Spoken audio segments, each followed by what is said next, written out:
Did you know that Andros was the reason for the Death Ranger arc? Then I'm about to explain it to you.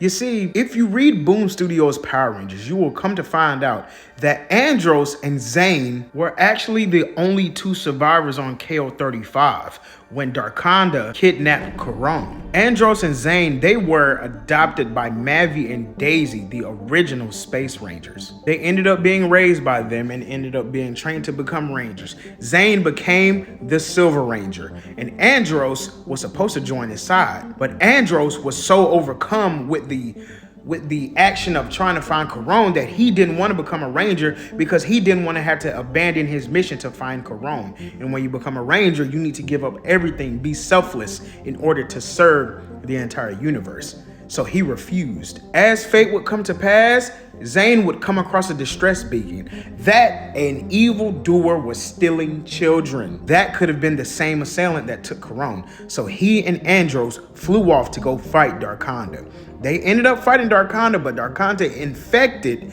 Andros with a bug. That bug sent Andros into basically like shock, and it made him lose his memory and everything. It was killing him until Zane ended up having an antidote.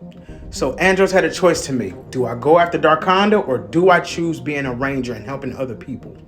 He ultimately chose being a Ranger and helping other people.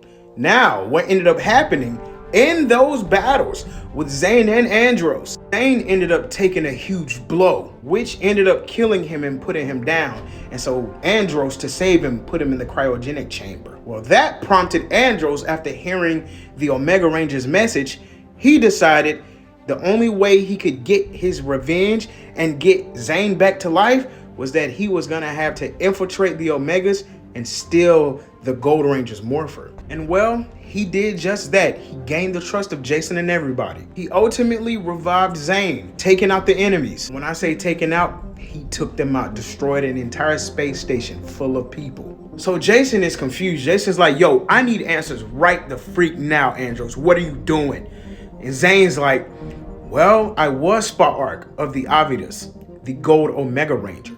See, Spark conquered death, quote unquote, but he actually didn't. While Jason was on his rant, Spark stabbed Jason through the back and told Andros, I require a more powerful host. So he took the Gold Omega Morpher off of his hand and put it on Jason, thus giving birth to the Death Ranger, giving birth to the Death Ranger arc.